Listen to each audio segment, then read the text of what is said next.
You're listening to The Art of Imperfect Adulting. I'm your host, Amy Stone. Here, I share stories from real people navigating the adventure that I call adulting. Are you ready? Me too. Let's do this. Hello, friends. In this episode, I'm going to introduce you to Sabrina Harrison, and we talk about a decision she made about a gift a few years ago. And this gift, this decision to give this gift, actually had a pretty profound impact on her own personal confidence and even changed the direction of her business. So, you might want more details about what's coming up in the interview and what I'm talking about, but that's all you get for now. You gotta listen. So, let's do it. Welcome to the Art of Imperfect Adulting. Sabrina Harrison, are you ready for a fun chat? I'm so ready. Thank you so much for having me. I'm happy you're here. I start all my conversations asking everybody the same repetitive question. What part of the world do you call home? I live in Westminster, Colorado, and if you're not familiar with Colorado, that is a suburb in the Denver area. Very cool. Next warm up question before we get to the topic of the day. Although I cheated a little bit on this one with you. How do you feel about Valentine's Day presents? I think that they should not be compulsory, but personally, with my own relationship, I think that it's really nice to have an opportunity to show that person that means so much to you how special they are, or to decide to spice things up and kind of flip the script. If you've been in a longer relationship, maybe you know what I'm talking about. Um, so, I don't love the compulsory nature of it, and I don't think that you should necessarily have to get flowers or chocolate, but I do think that it's an amazing opportunity to show yourself some love, and I do think it's an amazing opportunity if you do have a wonderful partner to show them love too. How do you Love feel it. about it? They're sort of the same. I have a rebound reaction to like any day that's like today is the day that you must do this. Like it's like but that's just me being me. And then with regard to like Valentine's Day, like I am not a flowers person. Like because and my reason is really dumb, but I feel badly for the flowers. What about potted flowers? No, that would be different. That would be different. But when people give cut flowers, especially on Valentine's Day where they're frozen for a long time because it's the biggest flower day of the year, it's like, hi, here have something that's going to die. I killed this plant for you. Like, I know that I'm a weirdo with that. That's like totally like, I don't expect anybody else to. If you come to me and you're like, Amy, that's dumb, I'm like, I know. But nonetheless, go straight to chocolate, drive through. All Nothing right. wrong with the chocolate answer. Exactly, exactly. All right. So, in this conversation today, we're going to talk about photography. Specifically, you are a working professional photographer, but a few years ago, and we'll talk about it, you actually hired someone to take pictures of you, which is always a fun thing to be the client in a thing that you are normally a professional. That took you down a path of self exploration, and I think it even changed some stuff about your business. Are you ready to talk with me about that? Yeah, let's dive in. All right, let's do it. Let's back up before we even talk about this photo session. Do you remember how old you were when you first discovered an interest or passion or affection for photography? Ooh, I think that it's actually in my genes. My grandfather was a professional photographer with a studio. Okay. And so I grew up with my dad, who very much got it from him, like, hey, your hips don't bite, everybody get together, that kind of thing. And I have a very well documented childhood and wedding and everything. And like my siblings are very much into photography. I think it's just something that's all in our blood. Family business, family Yeah. business. All right, And so I then do you remember what your first camera was? Oh, that's a good question. My first camera that was actually mine was a Canon film camera. That's how old I Okay. am. When I was Yeah. in college, I got a new camera for photography classes. And we were still shooting with film, but what we would do then, because it was like cusping on the digital age, was we would develop the film and then scan the film Yep. in to Photoshop. And I know you're a photographer too, so you maybe remember I this do. era. I Um, do. and then and then edit it from there in Photoshop. Yeah. Yeah, so I started with black and white film and in the dark room, and then definitely went through the phase where when I was like when I was still working for publications, we would shoot color film and then scan it for the newspapers and the magazines. And so, yeah, no, I still have buried in my closet somewhere, like some of the cassettes and things from the darkroom. At one point, so they sold off my school or to school. They eventually sold off all their enlargers from the darkroom, and I bought one and did nothing with it for like forever, and then finally like gave it to a school nearby. But it was so fun. Dark rooms were fun. Anyway, off track. Yeah. But one more silly photo nerd question: if you had to go the rest of your life with only one lens Ooh. to use forever and ever in all situations, what would it be? It would be a 35. That I is my choice love the too. 35. Yeah. 35-1-4. Yeah, Absolutely. absolutely. Yeah. I've got a razor sharp 35 millimeter, and I personally love being that distance from a client, which is a pretty like personal distance, so that I can give a lot of direction and communicate a lot. I know that like wedding photographers love like a 70 to 120 so that they can kind of get bird's eye view and more Yeah. like editorial candids. But when I'm working with a client, it's like I'm very much helping them with every single detail. So I want to be able to be close to them. Yeah, and I no longer do client work. So for me, the 35, you get a bit of the perspective. Not that I Mhm. wouldn't also, if I was going on safari, be like, please send me with a 400. Okay, so Yes. off that topic. All right, so 15 very grand good. later. I would rent it. I would rent it. I would rent it. I would borrow it. I would hit up anybody who I knew and be like, "Let me take yours. I'll buy it if I break it." So for your husband's 40th birthday, this is the event that kicked off this discussion.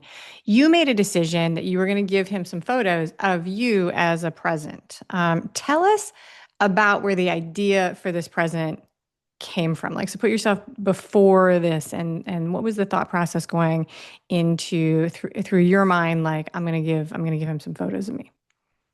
So I was already working as a photographer. I was taking pictures of like babies and seniors and pregnant women and families and just anything that came my way. So photography was already like kind of top of mind, but I was more like behind the lens. And so I wasn't very well documented at that moment in time.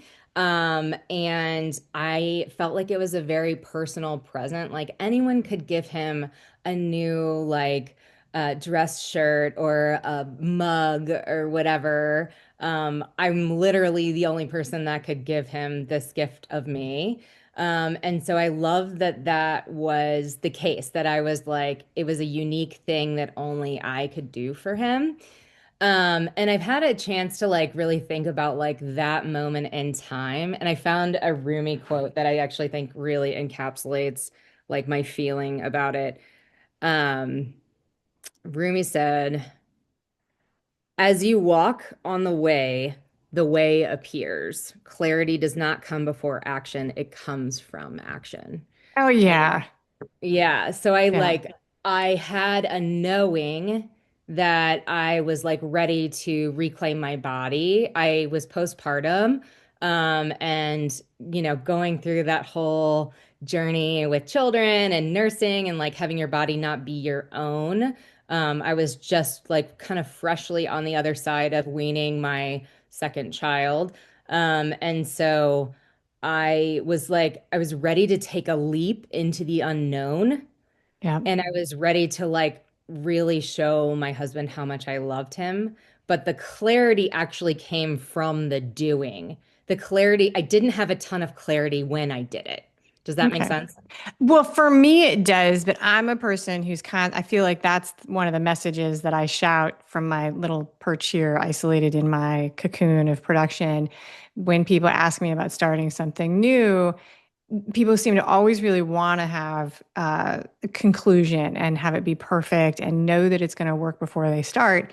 And I just kind of say, I'm like, I don't even think that's possible. I say, you've got to create enough of it and get it further out there to even know. Like it Right. doesn't happen until you do it.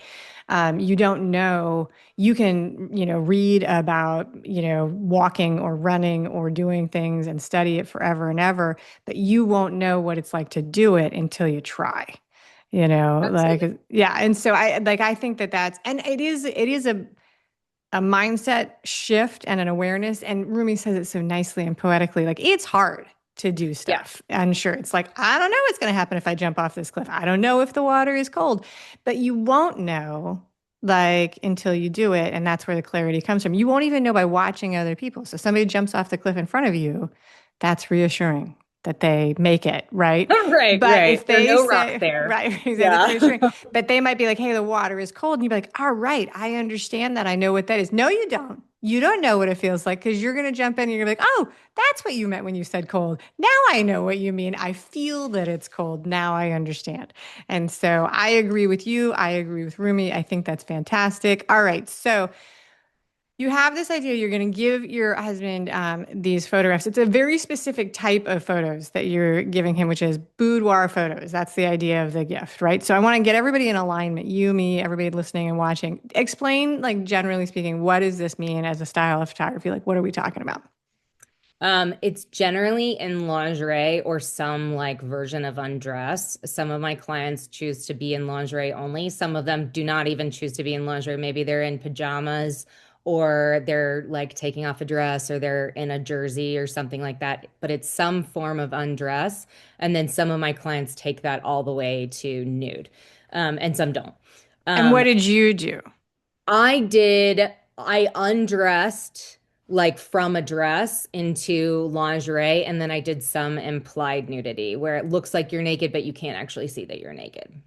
There. Okay. All right. So that's the concept. That's the concept behind the gift.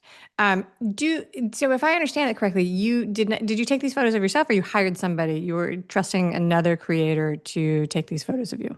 Yeah, I had a friend that I asked to help me and we rented a hotel room and that's Okay. how we decided to do it. And then I kind of like had an idea for some of the poses that I thought would be sexy and then we kind of just like rolled with it and kind of vogued through that pose flow and they also had some ideas. So I think I probably had a greater knowledge of what I was getting myself into than most of my clients do when they begin the journey, just because I had done some research and I knew what it was like to be on the other side of the lens and how I might pose as opposed to just being like the subject who is being posed.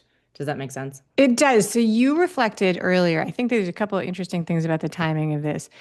You said you were postpartum. You had two kids. Was your family complete at that time, or did you go on to have more kids? Yeah. Okay, My so for family. people who are listening who have not had children, the first kid changes your body, not as much as the second kid. I will say from experience, that is the bigger, and I think so, that is a thing that I was first led into by a trainer that I worked with at the time. They were like, get ready. This is the bigger shift in your body. It's a massive adjustment, which everybody says. And so that is an interesting time to be thinking about it. The other thing is that I would love to hear you mentioned that you were not really, because you were the woman in the family, but also the photographer, you were not really documented very well in like sort of the memory books of your family, which is Mhm. a classic thing. Flip through an album and it's like, where is insert the family photographer? They're behind the camera, right? They're not in all the pictures. What was it like in your mind, in your mental talk, in the decision process? Like, where were you in this, in choosing to hire somebody else and be like, I want to be in these pictures? Like, what did that feel like? It was super scary. I was very nervous about it because you're ceding control, and photographers notoriously love to be in control of the image and the composition and how they're being portrayed and everything. So it's definitely not as comfortable as being on the other side of the lens for me. But for me, that was a very important part of it because I really wanted to truly have empathy for how my clients would feel. They don't know how it's looking on the other side of the Yes. lens, and they have to trust the process. Yeah. And I mean, we talked about the olden days before digital cameras. Today, you can chimp a little bit and see the image previews and get an idea of what they're looking like. But Mhm. back in the olden days, in the 1900s, when I was in school, I love that it's like a totally different number for that. I love it's my new favorite joke. I'm like, when I was in college in the 1900s, there was no preview. Right. It was a delay. And so you really had to trust, but now you can do it a little bit. But I think that crosses over industries. People normally say one of the most famous is doctors make terrible patients. It's Mhm. like to be on the other side, something that you are a master of, and usually, you're very familiar with. It's a leap to hand the creative control or the professional job over to somebody else and be the client. You knew the person. This is a friend that you were working with, Yeah. so you were Um, comfortable. I was comfortable, and I think that that's part of it. And that's definitely part that I've built into my process. Like, I insist on having a meeting with people before they're taking their clothes off so that we can get more comfortable. Because I think if someone was just like, hey, come over to my studio and take your clothes off, I'd be like, okay, no thanks, you know. Well, and Um, I don't know if you've ever done commercial work. People who work like in, catalog work and models, they have like, it's like they are there. They will change their clothes right in front of you. There are people who would be, yeah, that's normal. Totally fine. Here's my, like, so yeah. yeah, and working with models after that, they're definitely more at home in Yeah. their bodies in that regard. Yeah, no, and I call the tropics home, Miami, Florida. So like people are very comfortable being, in a state of semi undressed. So it does depend on where you are, but mostly speaking, absolutely. Like walking in and being like, "Hi, get naked." That would be a rapid introduction. So with you, you knew this person, you had a concept of what you wanted to do. Am I understanding correctly that even though this was a gift for your husband, it was absolutely something that you were also thinking about for your photo biz? So you were experiencing it with the idea of adding this to the things that you were going to offer right from the start. No, I Okay. was just going into it as the experience, and it was coming out of the experience and actually seeing the photos that I let it like wash over me. And I was like, oh, hey, I feel so much better about myself. Like, this is literally looking at myself through a kinder lens than I do maybe in the mirror. And I really wanted to try to create that for other people. It was coming out of it. Going into it, that was not the intention. I was just Very cool. All right. So very cool. So what you shared with me on the intake form that we've talked about offline between the two of us, that you didn't realize it when you started this process, but you say that with time and perspective, you realize that this gift that you were giving your husband was actually for you. And so you started to talk a little bit about how it changed your concept. Tell us more about what that means to you. I was able to just set down some like mental baggage that I had been carrying around in my brain for a really long time. And I think that this is especially important postpartum because you have to learn how to love your body all over again. And it has new features at that point. New Um, bonus features. Bonus features, yeah. And so I like it was very, very transformational for me. I felt more capable, I felt more confident, and I felt like I was lovable.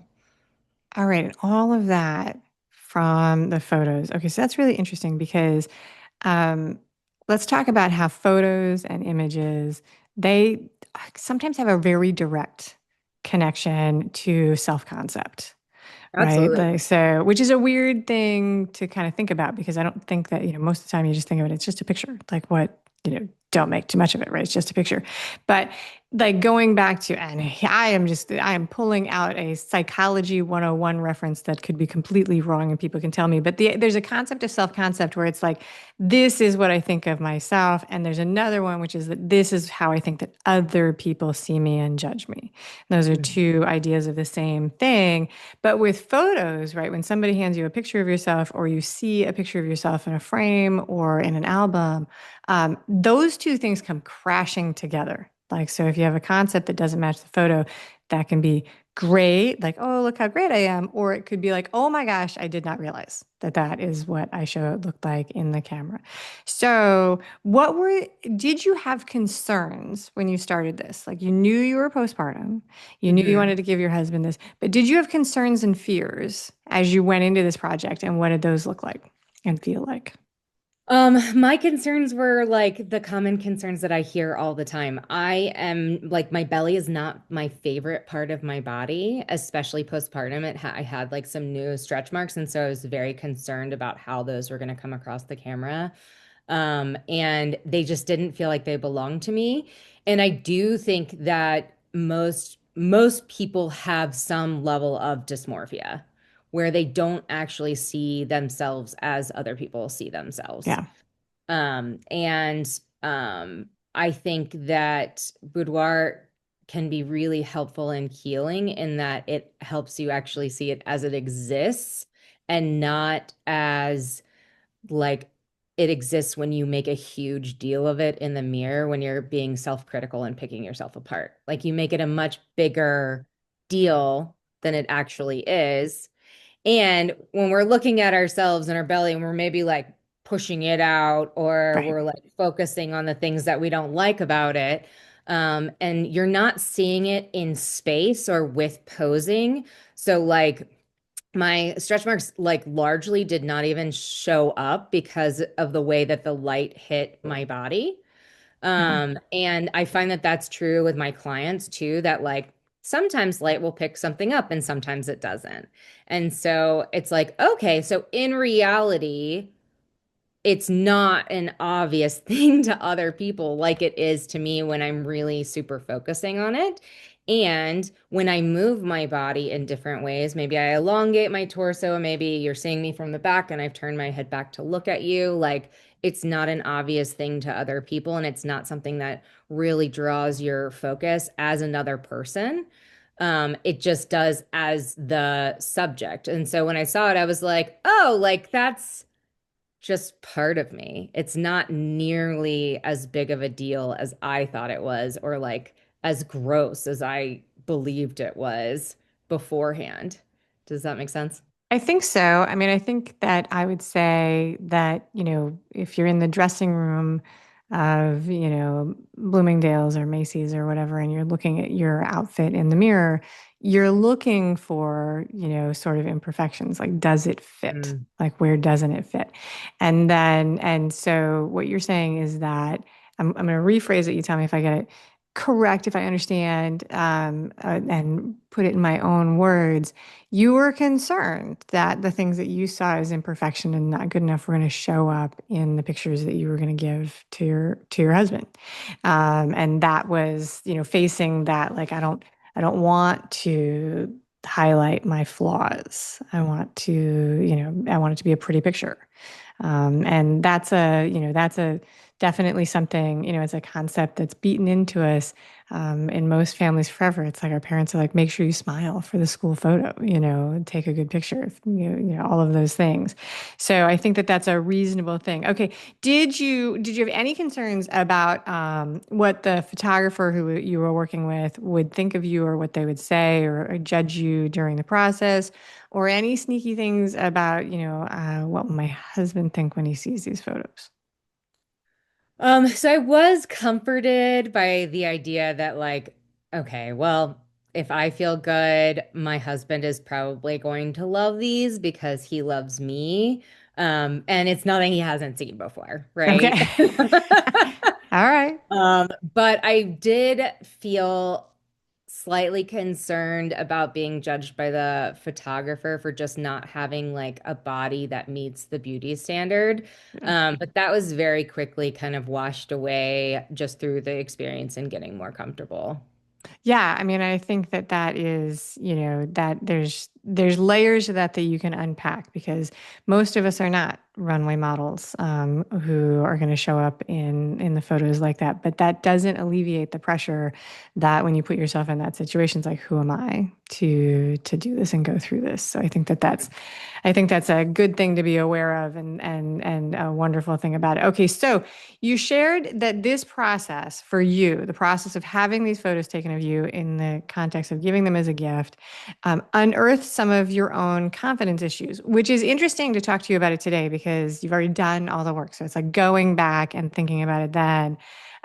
For me, it's easy to imagine, the confidence issues, right? And we like when we look good in photos. We may not like when somebody catches us in a candid photo and we don't look great. Sometimes we can be surprised by how we show up in reflections and in photos, especially with this thing called age. So, like, talk a little bit more about what on the confidence side uncovered as part of the process. What did that feel like for you? I think that I had some limiting beliefs that I thought I had put to bed. Um, but really I just had um not dealt with them for Sort of like a bypass that. long time. Right, Yeah. exactly. I maybe like shoved them under the carpet instead of like actually dealing with them. And my lack of confidence came from when I was a little girl. I have two like beautiful skinny sisters, and I definitely felt like I was like less worthy because I was a curvy girl. And I'll never forget in third grade, my mom was like, basically, you can't have dessert because you don't need it. But she like continued to buy it for my siblings. So there was this like othering that happened from a pretty young age.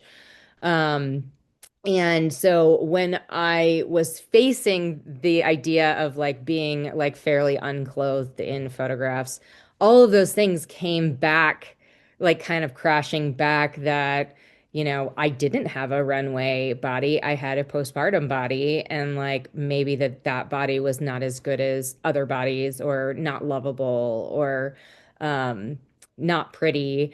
And like when I saw the photos, after going through like how nervous I was to take them and how I was worried about being judged, I really just for the first time, like I felt like I could let go of so much of that, that was just a story I was telling myself.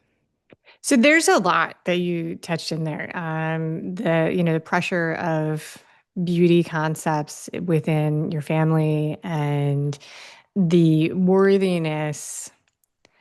So yeah, no, the worthiness of dessert. Everybody gets to eat dessert. You can eat dessert for breakfast. It doesn't make you a good person or not. But I do think that that's a part of culture that is still around to this day. It has not gone away. We do still very much prioritize and value and highlight people who look a very specific way. And it's very easy for people to say, oh, if I don't look like that, I don't get to have this great fun experience.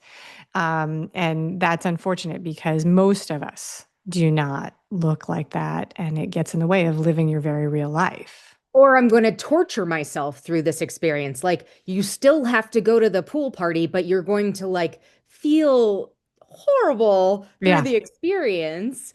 Or And you know that people opt out. They drop their kids right. off for the pool party because they don't want to be seen in a swimsuit. They don't participate in the photos.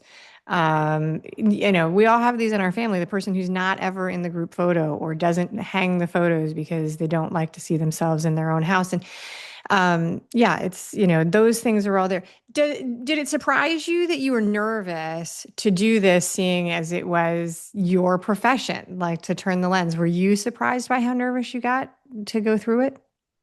No, because it was still a new level for me. Okay. Like, I hadn't shot any boudoir yet. I had just been doing other kinds of photography. And so I hadn't done any modeling yet. I'm a lot less nervous now to get in front of the lens if I have a new outfit for my client closet to show off, or like, for example, right now, my husband and I have been practicing like Santa Claus, like a fireman's carry with a woman Okay. up in the air. With me and like kind of like a little Santa baby, like baby doll, like a red thing that has like white on the edges, like a little like Santa uniform. And like I'm much less nervous to do that and like hit it with a timer because I've practiced so much and I have gotten back in front of the lens over and over again. But it does still like there is a twinge that's like, and these are on the internet. Right. No, exactly. Yeah. And everything has changed like so, but there is also there's a new phenomenon with all the social media stuff and everything is that there's a secondary judgment where people make an assumption often and a judgment about people who do have public personalities and do put themselves out for those Mm. things. And some people would describe it as cringy, and other people are like, it's my job. It's Right. like, just take it for what it is. So it's a whole other level of those things. All right. So you mentioned this a second ago, you started it, but I want you to walk me through what your experience was. You were nervous to do it, you were unsure of it, it uncovered some of these confidence issues. Walk us through your experience of seeing the photos of you for the first time. When I saw the photos of me for the first time, I felt great relief that they didn't look terrible like I was worried they would. Okay.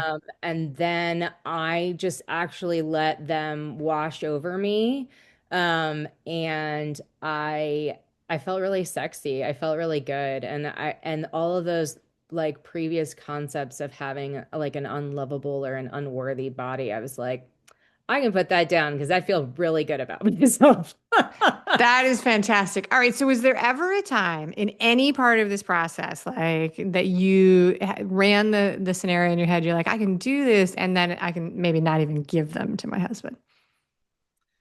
No, once I saw them, I was like, oh, if I'm happy with them, like he's going to be thrilled.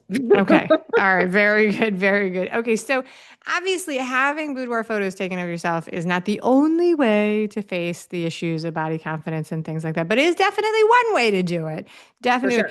So you have mentioned this throughout this, like that now you have turned around and this is something that you offer as a product and a process that you take clients through. Connect the dots here for how that actually happened, how you went from being somebody who was like, I'm going to try this for myself all the way through for like, this is something I'm going to do as a part of my business for other people.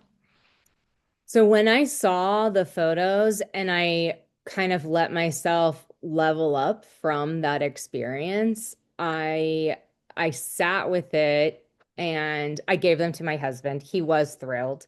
And um he was super supportive. And then it took me like a couple weeks to say like, well, how could I offer this to other women? Because it was so meaningful to me and it did really help me transform and like believe myself and like I could do scary things and I was okay on the other side. And I did feel really good and sexy and like really in my body. Like I think that there is a somatic connection where you're like, okay, I can live here. And so then I reached out to friends and I was like, hey, do you mind if could I work out like a pose flow and give you a couple photos to like figure out what I'm doing? And then working through the process with them, I was like, okay, yeah, I want to market this. I want to have this be part of my business. And that's when I niched down. So it was probably like 3 weeks or a month from then. And then probably like 3 more months before I was like, okay, I'm gonna try to figure out this with models and friends and then by August of that next year, I had my first paying client.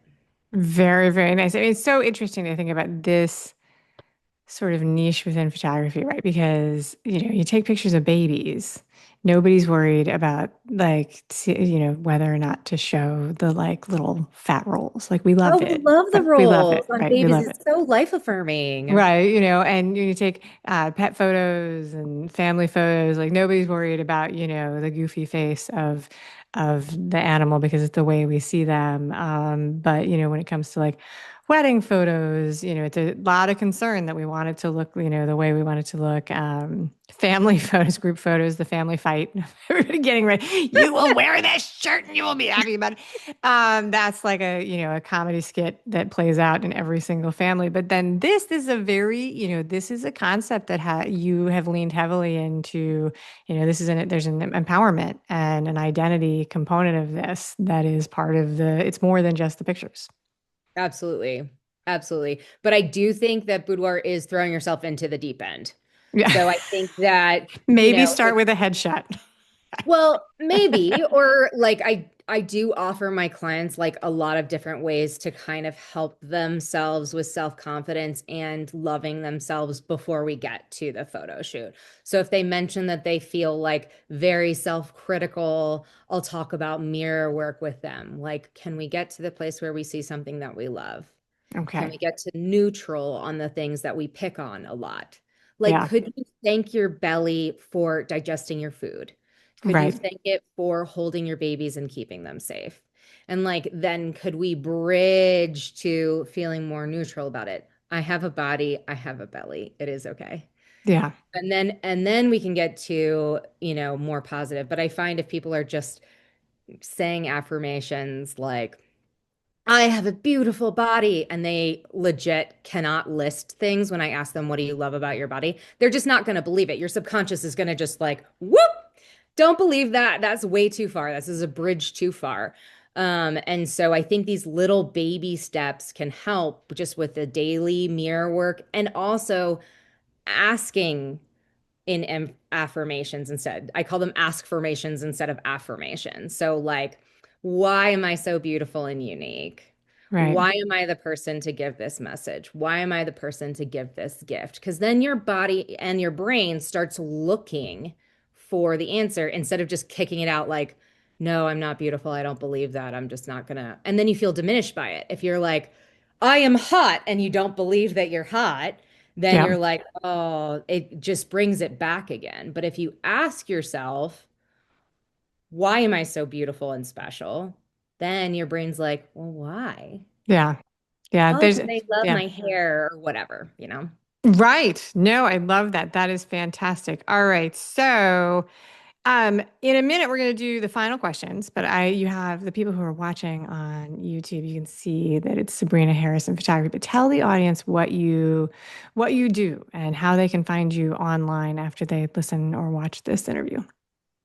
I am a boudoir retreat and branding photographer. I like to say I love to make women feel good with or without their clothes on. And you can find me at Sabrina Harrison Photography. That is my website. That is my Instagram handle. That is my Facebook. It's very easy. And I would love to help you level up. I would love to help you love yourself. Fantastic. You have a special offer for the audience, which is a confidence workshop called Glow Up to Show Up. And so normally that's $47, but it'll be free for the audience. There's a link in the show notes where you're listening or watching the show. The easiest way for everybody who's in the audience to get those links is to subscribe to the Imperfect Adulting email community, because then you don't have to dig through the show notes. It comes straight into your inbox and you can just click it. You don't have to even listen to all the episodes or watch them, because I send the recap once a week. So I always share with people that is the easiest way to do that. Thank you so much, Sabrina, for that very special offer. As we were going through this, I was thinking that there's another element of this that is coming with all the people who are doing AI modifications of photos. Like you could do, tell your friend, Mr. Chat GBT, or, hey, make boudoir photography of me that's like not even me, just a whole other element, but then it wouldn't actually be you. That's a conversation for another day, not for today. We're going to go straight into the final questions. Are you ready? I'm ready. Let's do it. Do you like to travel? And if you do, what website do you use to find your best deals on airplane tickets? Ooh, I do love to travel. I He's will like, do she's like, an in random question, Amy. Yeah, I don't love airplanes, but I love being other places. Oh, okay. Um, and I generally do like an incognito Google search so that it doesn't have my metadata, and then I'll just kind of scroll through and see who has the best offer. So you do the incognito so it doesn't know. That's a good tip because I have learned that I have learned that my search, the pricing changes when I log in with my frequent flyer miles. It's like, oh, now here's your real pricing. Except not really, because once you book it, then we're going to actually charge you for your seat. But anyway, like air travel is annoying in 2025. All right. Next question. Do you shop online? And if so, what's something you bought recently that you're pretty happy with the purchase? I do shop online, and something that I bought recently because my husband's birthday is coming up again, is a set from Thistle Inspire. It has flames on it, and I love that lingerie company. It's like very adjustable, and it's handmade, and it's women owned. And it's Thistle Inspire. Thistle Inspire, yeah, Thistle definitely. Inspire. All right. I've never heard of it. Totally going to check it out. All right. If I invited you over to my house for movie night, which would be a long drive because you're in Colorado and I'm in Florida, but let's go with it. But you get to pick the movie that we're going to watch. Putting you on the spot, what's the movie that you'd pick? Mm. Of this time of year, Just I would right now, like pick, today. Like if it was yeah, today, what would it be? I would totally pick some like Hallmark Christmas trash because it's Okay. so low stakes. And it's literally like the same house every time, like shoot in the same house. Like as a photographer, you notice the sets and stuff. Yeah. Yeah, so I would definitely pick one of those. Hallmark holiday movie. That's a wonderful thing. That's it. Sabrina Harrison, thank you so much for being a wonderful guest today on the show. Thank you so much, Amy. I really appreciate being here and having the chance to tell my story. Thank you for listening today. I hope that you enjoy the show. And before I go, I want to encourage you to become a bigger part of the conversation. Obviously, subscribe wherever you're listening to the show. Listen to more episodes. That'd be great. Again, please write a review and tell your friends about the show. That truly is a great help for getting the show in front of new people. Okay, but more fun for you yourself. Head over to imperfectadulting.com and join the email community. You'll get some free stuff right away, and that way you'll begin to get the emails about the podcast. This includes the links for the special offers from the guests, and it's the only way to get that. Also, if you aren't in the mood to listen, I actually include an article directly in those emails. Whee! Now, if you love this and you crave more time with me, Amy, as a coach, a mentor, or just adultier adult, numero uno, check out The Village. If you have a story you want to share with the listeners, I'd love to hear from you. I have an open application. Just let me know you want it. And that's a wrap for today. Until next time, remember, the journey is the destination. Ralph Waldo Emerson said that, not me. Well, until just now, I did just say it. But what I want you to hear today is that if your adulting journey isn't going the way you expected, that may not mean that you're lost. It may just mean that you're on your way. This is Amy Stone, signing off.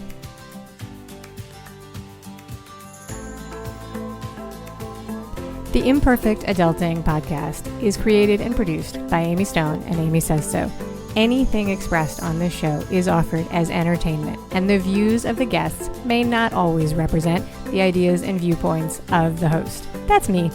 Amy does not intend or hold herself out to provide professional advice or recommendations of any kind. In the end, you and you alone need to make those kinds of decisions based on your personal and individual situation, needs, circumstances, and comfort level.